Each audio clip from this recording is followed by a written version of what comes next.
and welcome to this new interview. So, my name is Mathilde Rondebodzi and today I'm accompanied by Fatima Madli. And as you may have noticed, we are doing this interview in English because it is currently the language week. So we are today welcoming Paul. Hello, Paul. Hello. Thank you for being with us tonight. So we are going to start this interview. Can you present yourself in a few words to begin? Sure, absolutely. So thank you for having me tonight. I'm happy to be with you. So my name is Paul Galassarian. I'm 44 years old, so I'll be 45 next month. So I can still say 44 for a few more weeks. Maybe you can tell from my accent, so I'm originally American, but I'm also a French citizen, living and working here in France for the past 8 years, and currently I'm working for L'Oreal as the Global People Development and Learning Director for the L'Oreal Dermatological Beauty Division. Okay, wow, thank you. Sure. So, can you tell us about your education and career path? Sure, so all of my education was in the United States. So after high school, so like lycée in the United States, I went to the University of Pennsylvania in Philadelphia, and I was in their business school, the Wharton School. And when I first entered university, I had the intention of going into banking to be an investment banker because that's where people said that's where the money was, right? So I entered the business school, and between us, after my first finance class, I said, not so much for me. It wasn't my passion. And luckily, within the school I was in, I had the chance to explore different métiers because the first year of university, you do one finance class, one statistics class, one marketing class, exploring different aspects of business. And I found marketing. And I fell in love with it, so I decided to focus my studies in marketing. So I majored in marketing as well as statistics with a minor in psychology. So university was 4 years then, so I finished with a Bachelor of Science in economics. And then several years later, I actually went back to school to get a master's degree in marketing. And it was something I did actually part-time at night. So I worked all day, and then I'd have to go to class 2 nights a week for 3 hours. But it was an interesting program because it was at this school called the Fashion Institute of Technology in New York. And it was a master's in marketing program developed specifically for the beauty industry. So for all working professionals in the beauty industry. So my colleagues were all working professionals, either from L'Oreal, Estee Lauder, Coty, some of the fragrance houses, and the curriculum was specifically for marketing, but with a beauty lens. And so I did that for 2 years to receive the master's degree. And so, did you imagine that you would ever work in France, or? Did I ever imagine I'd work in France? Or in another country? Well, so while I was finishing my studies at the University of Pennsylvania during my last year, at the school, they had a pretty robust career development system where companies would actually come to the university and look for, young talent to join the company. And L'Oreal was actually one of the companies that came to the campus to recruit students. And as soon as I found out L'Oreal was coming to recruit, I'm like, that is the place I want to go. For a few reasons. One, it was in New York, and I wanted to live in New York City. The beauty industry is fast-paced, it's innovative, it's creative. So it's a real kind of right brain, left brain environment. Super, super creative, but it's a business at the same time. So you get to flex both parts of your brain. And the thing that really sealed the deal for me and made me want to go to L'Oreal, a friend who was a few years older than me at the time said, the most important thing you can get out of a company early on in your career is a company that invests in you and gives you a lot of on-the-job training. And that's something that L'Oreal did. They have a big, it's actually what I'm doing currently today, which we can talk about, but they have teams dedicated to upskilling and developing people in terms of formal classroom training, online resources. And so once I discovered L'Oreal had all of those resources for young people starting out, I'm like, that is the place that I wanted to go. Can you develop your job? Like, what does the Global People Development and Learning Director do? Yes. So as I was talking about, L'Oreal invests a lot of money, time, resources, and teams to developing the skills needed in all of the talents, all of the different functions within L'Oreal to deliver the strategy, but also to develop everyone as individuals. So what I'm doing currently is I'm working in the L'Oreal Dermatological Beauty Division.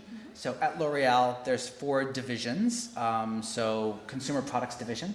So those are the products that are sold in the mass market, like the hypermarket, the supermarket. So L'Oreal Paris, Maybelline, Garnier, those types of products. The Luxury Products Division, which is Lancôme, Alina Rubinstein, Kiehl's, all of the Giorgio Armani fragrances, Ralph Lauren fragrances. Professional Products Division, so that's the division that develops products sold at like the coiffeur, like the salon, like Redken, Kerastase, L'Oréal Professionnel.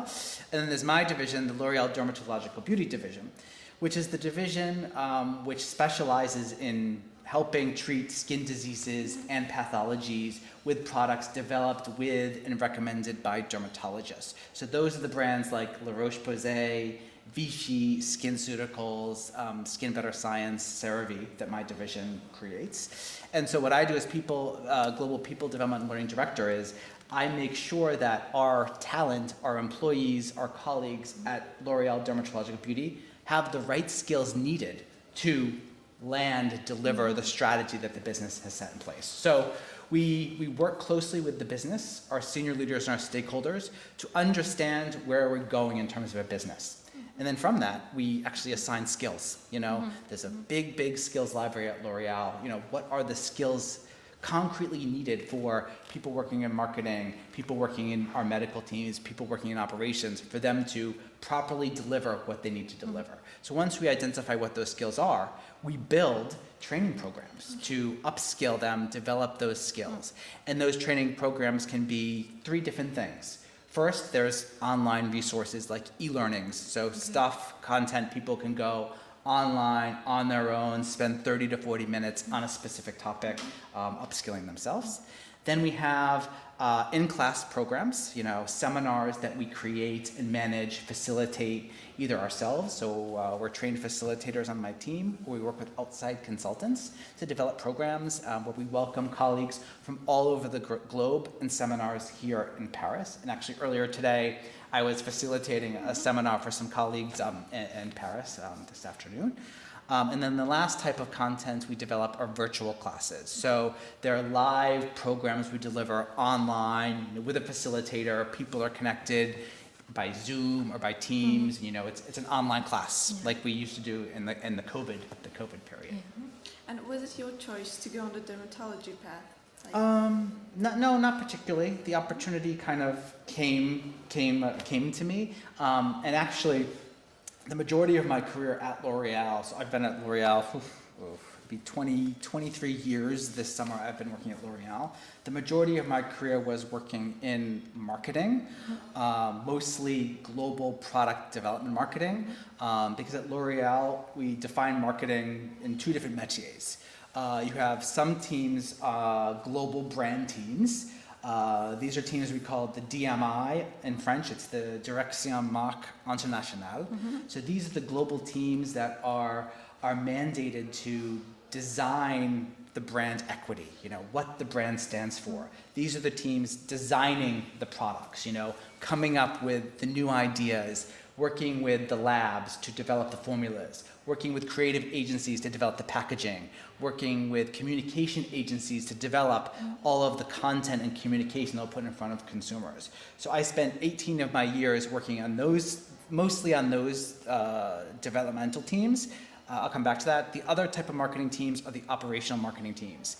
These are the teams mostly at the local level that take the product from the global team and then market them directly to the local consumers. So it's creating the media campaign in the local markets. It's working with the local retailers to create the look and feel in the store. It's about understanding the local consumers with a more proximity. So myself, I was spending most of my time in these global product development teams, working on the brands many years on Garnier. I also worked on the brand Essie, the nail polish. I was working on that brand. I also used to work at the Body Shop, because the Body Shop used to be a part of the of the L'Oreal group until a few years ago. And so, yeah, I spent 18 years working on these product development teams in New York and in London and in Paris. I did that for about 18 years. And then I was looking for a change in my career. In one of the last stages in my marketing life, I was managing an organizational change piece on top of my normal job because there was some restructuring within the organization. And part of my job was I had to figure out how we're going to work in this new model. I had to build some new jobs. I had to recruit people. I had to upskill them. So a very kind of HR aspect of that part of my job, which I found out I really liked that. I really liked developing people. I found it extremely rewarding. I found it very purposeful. And so, 18 years into my career, I decided, I think I'd like to pursue something different. And that's what's really special about L'Oreal. They encourage their colleagues, their employees to explore different métiers, different functions within their journey of their career. So I did just that. I started to explore. And so I started to explore HR, looking at all of the aspects within the organization, such as talent acquisition, which is like recruitment, legal, payroll, the HR colleagues that are working directly with teams, we call them like the HR generalists. And then I discovered learning within L'Oreal. And it was something that really, really spoke to me because it went back to what I was talking about earlier when I first joined L'Oreal. Like part of the reason I joined was the investment that they made in developing colleagues. And so I started to explore the learning function within L'Oreal, and I really liked the fact that it was very, very close to the business, but really focused on developing people. So it really kind of allowed me to play on both parts of my career. And there happened to be an opportunity in the dermatological division that came up that I was very, very interested in. And what really sealed the deal on the dermatological beauty division. At L'Oreal, all of the divisions create beautiful product, great product, fantastic formula, great marketing, great sensorial experience. What we do at LDB, we call it, so L'Oreal Dermatological Beauty, LDB, we have a higher level of purpose because our products are designed to help people that may have serious skin conditions, acne, eczema. So our products kind of go above and beyond a traditional sense of beauty. So there's a real purpose-driven nature within our division, and you see that in the colleagues. The passion that everyone has for what we do is really extraordinary. Okay, thank you. And so, if you had to describe your current job in 3 words, what would they be, and why? 3 words. Innovation. I'll give you the words and I'll tell you why. Innovation, curiosity, skills-based. So it's kind of 4 words. But if you let me, it's 4 words. So innovation. So firstly, we're working in an industry, beauty industry, which is all about innovation. It's a fast industry, constant new product, constant way to talk to and engage consumers. And because of that, our learners, the colleagues that we're developing, they demand and require a level of innovation in how we develop learning. Like consumers, keeping people's attention spans and engagements is harder and harder. So in our job, we need to constantly innovate, develop new ways of connecting, new ways of communicating, new ways of engaging our colleagues. So that was innovative. What was the second one I said? Curiosity. Yes. Curiosity is the spark, right? So how do we get that spark in our learners? How do we find new ways to spark that curiosity? And one thing about learning, there's this, I always forget the percents, but the 70-20-10 rule, meaning that's how you learn something. So 10% is actually formal learning, 20% is I forget, 70% is on the job. So learning in a classroom is not going to be the only thing that is going to build new skills, which I'll come to in a second. It is on-the-job learning. So part of what we do is need to fuel that spark of curiosity to allow people to, after they sit with us for an hour or a week in a formal seminar, to give them that curiosity, that desire to go further within their job, because that's the only way that you're really going to get things to stick from a skill development standpoint. And then the last piece is skills-based. Yeah. So there's been a big transformation in not just learning, not just HR, but companies in the last few years to become skills-based organizations.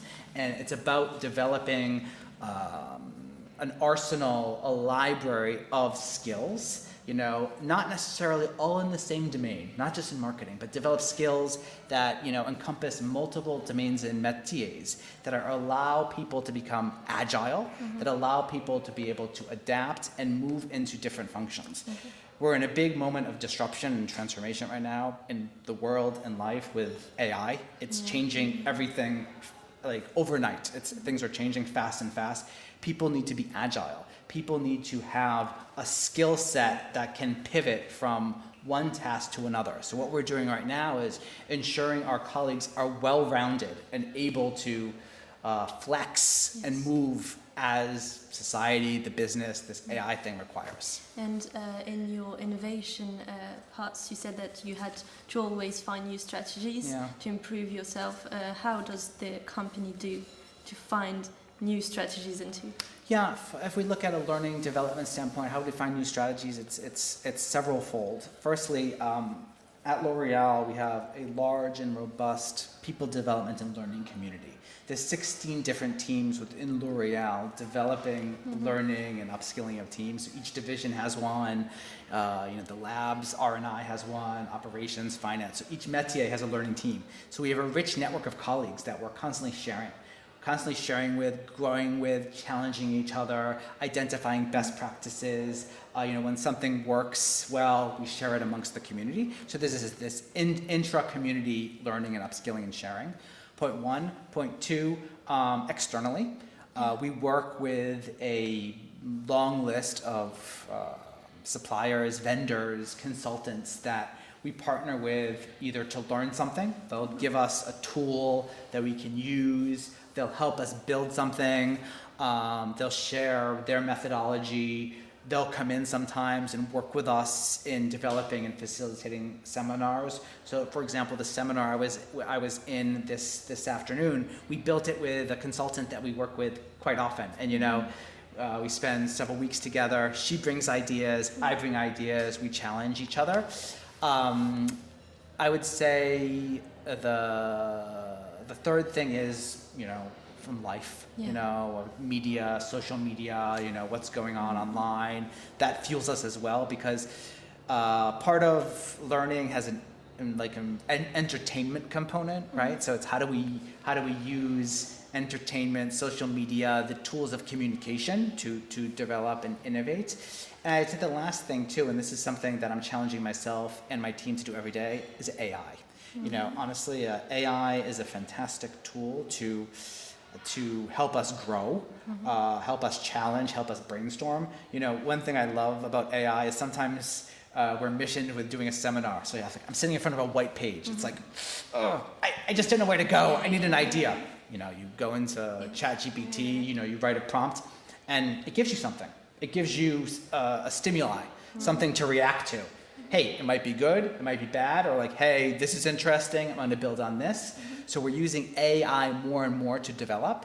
And within L'Oreal, there's a big investment in AI, a big investment in using AI companions. So a formalized prompt, a pre-designed prompt on a specific task that allows us to interact and build things.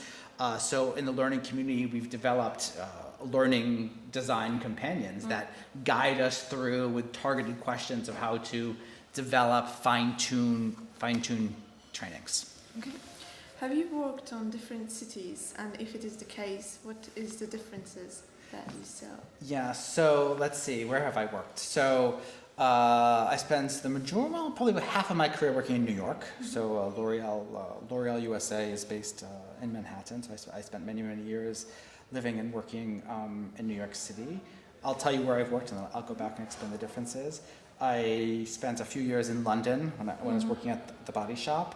And then I've lived and worked in Paris 2 times. So the first time I was here was in 2009 to 2011, and then I came back 2018, and I've been here since. So it's actually not in Paris. It's just outside of Paris. L'Oréal has some sites just outside of Paris. So I worked in Clichy, and I currently work in Levallois. What are the differences working in the cities? New York is big. New York is always on. New York is very, very fast-paced. Maybe what was the challenges of working with different cultures? Or? Yeah, so the challenge of working with different cultures is when you're working outside of your native culture, you can't take anything for granted. So when you work in your native culture, you understand everything. You understand the subtleties, the subcontext, you know, like in the United States, you know, for example, it's like you'll only hear great and amazing, right? So it's like you need to kind of decode like on the spectrum between great and amazing where it really wasn't. So you're able, you have that innate ability to decode. So things are easy. When you work outside of your native culture, especially if it's not even in your native language, you have to deploy mental capacity on everything, right? So the language piece, so you have to invest mentally, my French is okay, but it's my English is much better, but you have to invest mentally in the language. Then you have to invest mentally in the subtleties and, you know, the interaction that people make that they're 100% fluent in, you know, because they grew up in it where you didn't. So you have to invest. And so it can become quite tiring, and you really need to protect yourself in terms of work-life balance, making sure you have time to decompress, recharge, to rebuild your batteries, and know your limits. And give yourself permission to ask for help, ask for I understood it this way. Did I understand this correctly? And invest in creating a relationship with your colleagues that's psychologically safe so that you feel comfortable to bring those types of conversations to them as allies and a free space for them to give you feedback. What does a typical day of work looks for you? Well, that's what's interesting, and I think that's why I've stayed at L'Oréal for 23 years of my career. No one day is exactly the same. So it varies each day, which keeps it quite interesting. Typical activities that we're doing. So me and my team, for example, we're designing seminars maybe like 2 months in advance of when it happens. So, you know, we spend time, you know, discussing with the business, what is their needs, you know, what do they expect in terms of what skills we need to build for the colleagues. We take the brief essentially. And then we walk away, and then we spend time designing the program. And it's designing the program either, as I said, working with an outside consultant. So it's having meetings with consultants, understanding how they can help us, that we understand their model, or it's using AI to do that, having conversations with our colleagues to finalize the design. And then for our seminars, for example, we rely on the expertise of our business. And so we call on people from the company to be speakers within the seminar. And so we're there as facilitators to guide the conversation, but within our seminars, we'll invite the experts to discuss the topic that we need to build the skill on. So we spend a lot of time stakeholder management, you know, working with these leaders, these stakeholders to build their story. You know, if they're creating slides, we'll help them with their slides. We prep them to make sure they're well prepared. And then we spend time organizing the seminars in terms of the spaces, the catering, you know, all of the details matter. And so we invest time in that. Then we deliver the seminar, you know, so we facilitate. And then afterwards we analyze the results, the data, you know, we're asking the participants, you know, what worked well, what didn't, did it meet their expectations, and we find out, hey, how we can improve. So we spend a lot of time doing that. And my job too, I'm managing the budget. So, you know, we have a budget that we manage in terms of the development and delivery of these programs. So I spend a lot of time doing that. And then I have a team of five people. So a lot of my time is management of my team. So it's helping them progress in their projects, challenging them, ping-ponging ideas, helping them develop, challenging them where I think we can and should go further. It's helping them prepare for meetings to present their projects to senior management. Yeah, so those are some of the activities that we do. And what do you enjoy most about your job? Well, the thing that I love the most is to learn myself. And so my job is essentially that, my job is to be a teacher, to learn myself, to help my team develop new skills so we can help teach better. So this notion that every day I'm able to learn something new, either about the métier of learning or being next to the business and seeing what's happening, or helping my team learn and develop is quite exciting for me. So every day is always about learning, which I find very, very exciting. Point one. Point two, I go back to this thing I was talking about at the beginning. L'Oreal, it's this innovative company, so it's fast-paced, never bored. Ever, there's always something going on, something changing. So there's always this constant refreshment. There's always something happening, something new that's different that makes it quite motivating. And I think the last thing that I like about my job is the people. At L'Oreal, it is a unique group of people, super creative, super passionate, super dynamic, multicultural. What we're doing here in Levallois, we're working in a global team. So it's everyone from all different countries, all different backgrounds coming together, all, driving this L'Oreal purpose, this mission. So you get to learn a lot from just different people, which I find really exciting. And what is the most difficult part of your job? That it's always changing. No, it's the thing I find the most interesting, but it's the thing that makes it challenging, and especially now, the whole world is going through a transformation. So you can't rely on things I knew how to do yesterday. And when I say yesterday, I mean yesterday. Things are changing so fast. We need to constantly learn and refresh ourselves.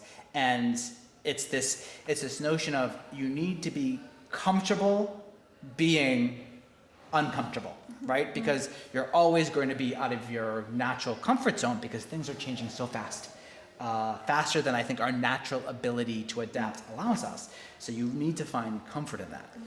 You need to find the way to be agile and live with that discomfort and focus on things that only you can control. Things you can't control, don't worry about them. Honestly, things you can't control, things you can't influence, put them aside. Focus on what you can control, and that'll kind of be the guiding light in this time of rapid transformation. So it's a difficulty, but it's exciting at the same time. Okay. And are you happy with your job? Yes. today? Yeah, absolutely. Okay. I mean, absolutely. Like everything I was saying about it's the innovation, the fast pace, the people, and I think particularly of the division I'm working in now, this L'Oreal Dermatological Beauty, there's a real sense of pride, purpose, and passion because we're doing something above and beyond beauty. Every product at L'Oreal is fantastic, and they're great products. But at LDB, we're doing something the next level up. And this, if you ever have the chance to go to the center of France, there's actually a town, La Roche-Posay, right, where our brand came from, and there's a thermal center. A medical thermal center, that harnesses the thermal water from the town, that people can go with a prescription to get these water treatments. One of the seminars that my team manages to onboard, to bring on upskill new people coming into the division, we do a trip there. We do a trip there for them to experience the real purpose of this brand, how it's grounded in dermatology, all about helping people really brings to life what we're doing every day and being able to help people, which is really, really exciting and rewarding. And what studies or specializations would you recommend to follow? The absolute most important thing, and I was thinking about this on the way here, no matter what you're going to do in life, the most important thing students can do today is upskill and master AI. It's not going to go away. It's going to touch all aspects of our professional life. We see it at work. Things are changing so fast. And the thing we actually struggle with right now is we don't know what we don't know. Meaning, we don't have yet the natural ability to say, oh, I can use AI for this, or AI is going to be a way for me to save time over here so I can focus on where I really need to apply my critical thinking skills that only I can do. So it's not natural for us because we're learning it as we go. So I would really encourage students today, master AI, become comfortable with the tools, become expert at prompting, be on top of companions, agentic AI. This is what's going to set people apart. People are always afraid, oh, we're going to lose jobs to AI. I don't think that's correct.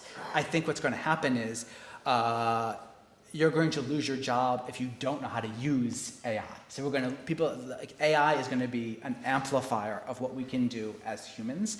So we need to understand how to use it as a tool. But at the same time, we also need to develop our critical thinking skills, because that's where AI can't replace humans. We need to be able to see what they give us. Is this right? Is it not? Is it ethical? Do I need to challenge what this has given me and develop that reflex to understand when it's good and when it's not good? So AI. And what is a common misconception about your job? Like, what do people think that is maybe wrong or false? If there is any. Well, one thing we spend a lot of time me and my team on details, when we develop seminars, because every detail counts, of creating an experience, an environment that's going to spark that curiosity I was talking about. And so we spend a lot of time on this.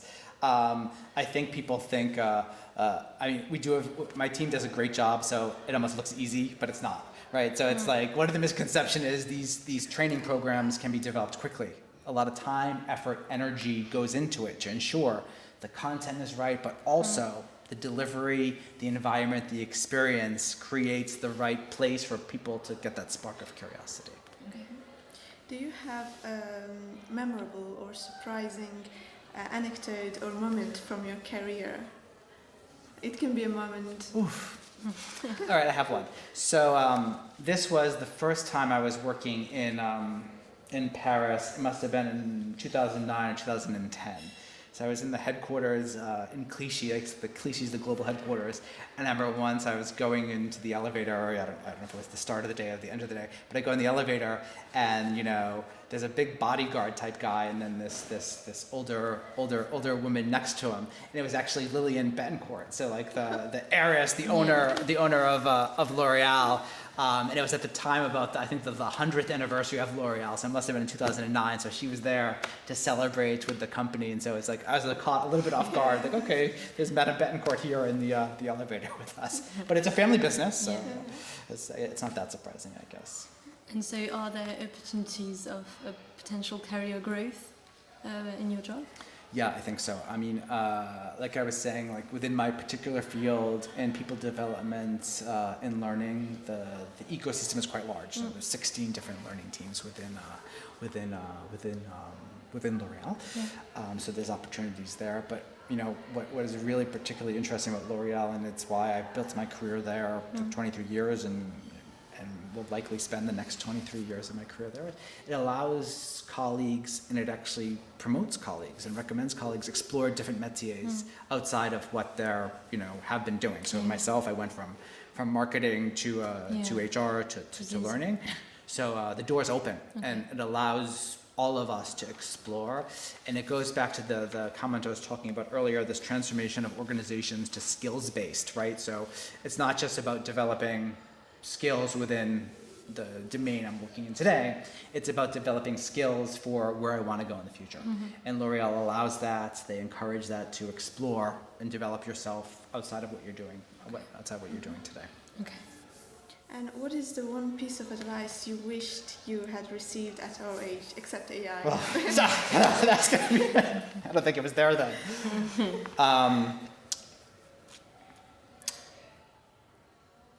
Focus on self-reflection and identifying what you truly like to do and what inspires you as a professional purpose. If you can align yourself with something you truly believe in and that is aligned well with your values, I truly believe you'll be more successful and rewarded in your career. You know, and that passion, that spark, that value, only you can decide that. Society is going to tell you things, school is going to tell you things, your family is going to tell you things.